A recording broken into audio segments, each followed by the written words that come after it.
ಮಲೆನಾಡಿನ ಅಂಚಿನವರು ಸುಮಾರು 2000 ವರ್ಷಗಳ ಕಾಲದ ಇತಿಹಾಸವಿರುವ ಬನವಾಸಿ, ಹಿಂದಿನ ಹೆಸರು ವನವಾಸಿ, ವೈಜಯಂತಿ. ಪ್ರಕೃತಿ ಸೊಬಗಿನ ನಡುವೆ ಕಲೆ, ಶಿಲ್ಪಕಲೆಗೆ ಹೆಸರುವಾಸಿಯಾದ ಊರು. ಬನವಾಸಿ ಕದಂಬರ ರಾಜಧಾನಿ. ಕದಂಬರ ಆರಾಧ್ಯ ದೈವ ಮಧುಕೇಶ್ವರ, ಪಂಪನ ನೆಲ ಕೂಡ. ಹಾಗಾಗಿ ಇಲ್ಲಿನ ಸಮೃದ್ಧತೆಯನ್ನು ಪಂಪನು ಹಾಡಿ ಹೊಗಳಿದ್ದಾರೆ. ಈ ದೇವಾಲಯ ಅತ್ಯಂತ ಪ್ರಾಚೀನ, ಪ್ರೇಕ್ಷಣೀಯವಾದ ಮತ್ತು ದೈವಿಕ ಸ್ಥಳವಾಗಿದ್ದು, ಈ ಸ್ಥಳಕ್ಕೆ ಪಾಂಡವರು ತಮ್ಮ ವನವಾಸದ ಸಂದರ್ಭದಲ್ಲಿ ಬಂದು ಸ್ವಲ್ಪ ಸಮಯ ಕಳೆದದ್ದು ಕೂಡ ಇದೆ. ದೇವಾಲಯದ ನಿರ್ಮಾಣದ ಬಗ್ಗೆ ನಾವೀಗ ತಿಳ್ಕೊಳ್ಳೋಣ. ಪರಮಾತ್ಮ ಮಹಾವಿಷ್ಣುವಿನ ಕಿವಿಯಿಂದ ಉದ್ಭವವಾದ ಮಧು ಮತ್ತು ಕೈಟಭರೆಂಬ ಅಸುರರು ತಪಸ್ಸನ್ನು ಮಾಡಿ ಈಶ್ವರನಿಂದ ಒಂದು ವರವನ್ನು ಪಡ್ಕೋತಾರೆ. ಅದೇನಪ್ಪ ಅಂತಂದರೆ ಅಜರಾಮರರಾಗಬೇಕು ಅಂತೇಳಿ ವರವನ್ನು ಪಡ್ಕೋತಾರೆ. ಆವಾಗನಿಂದ ಇವರಲ್ಲಿ ಏನಾಗುತ್ತೆ, ಗರ್ವ ಉಂಟಾಗಿ ಈ ಭೂಮಿಗೆ ಕಂಟಕ ಆಗಿಬಿಡ್ತಾರೆ. ಮುಂದೆ ಇವರ ಉಪದ್ರವ ತಾಳಲಾರದೆ ವಿಷ್ಣು ಪರಮಾತ್ಮ ಏನು ಮಾಡ್ತಾನೆ, ಇವರಿಂದನೇ ವರ ಪಡ್ಕೊಳ್ಳೋ ರೀತಿ ಉಪಾಯ ಮಾಡ್ತಾನೆ. ಅದೇನಪ್ಪ ಅಂತಂದರೆ ತನ್ನಿಂದಲೇ ಮಧು ಮತ್ತು ಕೈಟಭರ ಸಂಹಾರ ಆಗಬೇಕಂತೇಳಿ ಕೇಳ್ಕೊಳ್ತಾನೆ ವಿಷ್ಣು ಪರಮಾತ್ಮ ಅಸುರರಲ್ಲಿ. ಆವಾಗ ಅವರು ಒಪ್ಕೋತಾರೆ. ಆದರೆ ಒಂದು ಆಸೆಯನ್ನು ತಮ್ಮಲ್ಲಿ ಕೇಳ್ಕೊಳ್ತಾರೆ. ಅದೇನಪ್ಪ ಅಂತಂದರೆ ಈಶ್ವರಾಲಯವನ್ನು ನಿರ್ಮಿಸ್ಬೇಕಂತೇಳಿ ಪ್ರಾರ್ಥಿಸ್ಕೊಳ್ತಾರೆ.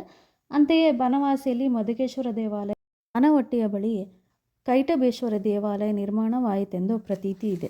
ದೇವಾಲಯದ ನಿರ್ಮಾಣದ ಬಗ್ಗೆ ಈಗ ತಿಳ್ಕೊಳ್ಳೋಣ. ಮಧುಕೇಶ್ವರ ದೇವಾಲಯವನ್ನು ಒಂದು ಹಂತದಲ್ಲಿ ನಿರ್ಮಿಸಿದ್ದಲ್ಲ. ಕ್ರಿಸ್ತಶಕ 1ನೇ ಶತಮಾನದಲ್ಲಿ ಶಾತವಾಹನರಿಂದ ಹಿಡಿದು 18ನೇ ಶತಮಾನದ ಸೋಂದ ಅರಸರ ಕಾಲದವರೆಗೂ ಈ ದೇವಾಲಯ ಜೀರ್ಣೋದಯ ಆಯಿತು ಅಂಥೇಳಿ ಹೇಳ್ಬೋದಾಗಿದೆ. ಕದಂಬರಿಂದ ಚಿಕ್ಕ ದೇವಾಲಯ ಪ್ರಾರಂಭವಾಗಿ ರಾಷ್ಟ್ರಕೂಟರು, ಕಲ್ಯಾಣಿ ಚಾಲುಕ್ಯರು, ಹೊಯ್ಸಳರು, ಸೋಂದ ಅರಸರ ಕಾಲದವರೆಗೂ ನಿರ್ಮಿಸಲಾಯಿತು. ವಿಜಯನಗರ ಕಾಲದ ಹಕ್ಕಬುಕ್ಕರ ಮಂತ್ರಿಯಾದಂತಹ ಚಾಂಡಮಾಧವ 14ನೇ ಶತಮಾನದಲ್ಲಿ ನಂದಿ ವಿಗ್ರಹವನ್ನು ನಿರ್ಮಿಸಿದನು. ಮತ್ತು ವಿಜಯನಗರದ ಸೋಂದ ಅರಸರಿಂದ ಪಾರ್ವತಿ, ಸದಾಶಿವ ಗುಡಿ ಹೊರಗಿನ ಪ್ರಕಾರ ನಿರ್ಮಾಣವಾಯಿತಂತೆ ಹೇಳ್ಬೋದಾಗಿದೆ. ಪೇಶ್ವೆ ಸದಾಶಿವರಾಯನ ಧರ್ಮಪತ್ನಿ ಕೂಡ ಈ ದೇವಾಲಯಕ್ಕೆ ಒಂದು ದೊಡ್ಡ ಕಂಚಿನ ಗಂಟೆಯನ್ನು ನೀಡಿದರು ಅಂತೇಳಿ ಹೇಳ್ಬೋದಾಗಿದೆ. ಇವು ಕದಂಬರ ಶೈಲಿಯ ಶಿಲ್ಪವನ್ನು ಹೊಂದಿದ್ದು, ಮಧುಕೇಶ್ವರ ದೇವಾಲಯದ ಗೋಪುರವನ್ನು ಕದಂಬರ ವಿಮಾನ ಅಂಥೇಳಿ ಕರೆಯಲಾಗುತ್ತದೆ. ಗರ್ಭಗುಡಿಯ ಮಧುಕೇಶ್ವರ ಲಿಂಗವು ಸುಮಾರು 5.5 ಅಡಿ ಎತ್ತರವಿದ್ದು ಜೇನುತುಪ್ಪದ ಬಣ್ಣದಲ್ಲಿದೆ. ಹಾಗಾಗಿ ಮಧುಕೇಶ್ವರನೆಂದು ಕರೆಯಲಾಗುತ್ತದೆ. ಇಂತಹ ಕಲ್ಲಿನ ಶಿವಲಿಂಗ ಅತಿ ವಿರಳ. ಸುಂದರವಾದ ನುಣುಪಾದ ಕಂಬಗಳು ಇಲ್ಲಿ ಬಹಳ ವಿಶೇಷ.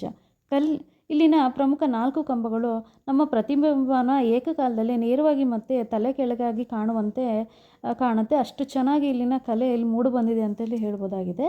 ಇಲ್ಲಿನ ಪ್ರಮುಖ ನಂದಿ ವಿಗ್ರಹ 7.5 ಅಡಿ ಎತ್ತರವಿದ್ದು, ನಂದಿಯ ಎಡಗಣ್ಣು ಶಿವನನ್ನು, ಬಲಗಣ್ಣು ಪಕ್ಕದಲ್ಲಿರುವ ಪಾರ್ವತಿ ದೇವತೆಯನ್ನು ನೋಡುವಂತೆ ನಿರ್ಮಿಸಲಾಗಿದೆ.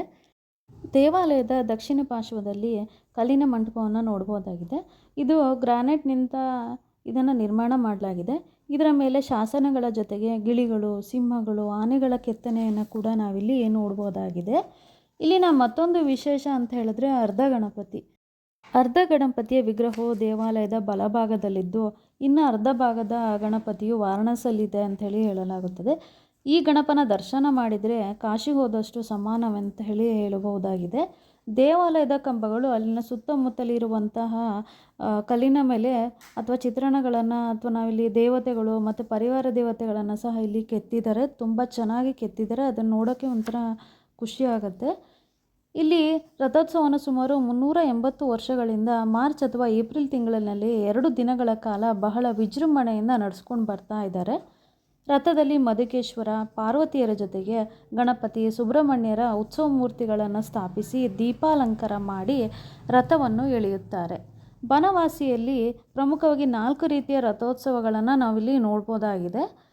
ಒಂದು ಹಗಲೋತ್ಸವ ರಥ, ತಿರುಗುಣಿ ರಥ, ಹೂವಿನ ರಥ ಮತ್ತು ಶ್ರೀಮನ್ ಮಹಾಸ್ಯಾಂದನ ರಥಗಳಾಗಿವೆ.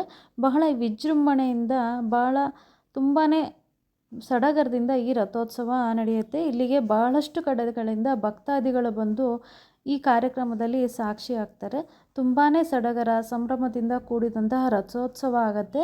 ಇವಾಗಲೂ ಕೂಡ ಇಲ್ಲಿ ಬಹಳಷ್ಟು ಭಕ್ತಾದಿಗಳು ಬಂದು ರಥೋತ್ಸವದಲ್ಲಿ ಪಾಲ್ಗೊಳ್ತಾ ಇರೋದನ್ನು ನಾವು ನೋಡ್ಬೋದಾಗಿದೆ. ಬಹಳಷ್ಟು ಜನಗಳಿಗೆ ಮನೆ ದೇವರು ಕೂಡ ಮಧುಕೇಶ್ವರ ಆಗಿರ್ತಾನೆ.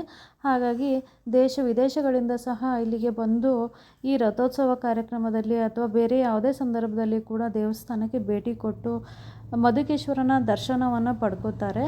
ವಿಶೇಷವಾಗಿ ಶಿವರಾತ್ರಿಯ ಸಂದರ್ಭದಲ್ಲಿ ವಿಶೇಷ ಪೂಜೆ ಕೂಡ ಇಲ್ಲಿ ನಡೆಯುತ್ತೆ. ಭಕ್ತರು ಬಹಳಷ್ಟು ಕಡೆಯಿಂದ ಬಂದು ಇಲ್ಲಿ ಈ ಶಿವರಾತ್ರಿಯ ಸಂದರ್ಭದಲ್ಲಿ ಆಗುವಂಥ ಪೂಜೆ ಪುನಸ್ಕಾರಗಳು, ಉಪವಾಸಗಳಿಗೆ ಸಾಕ್ಷಿಯಾಗಿರ್ತಾರೆ.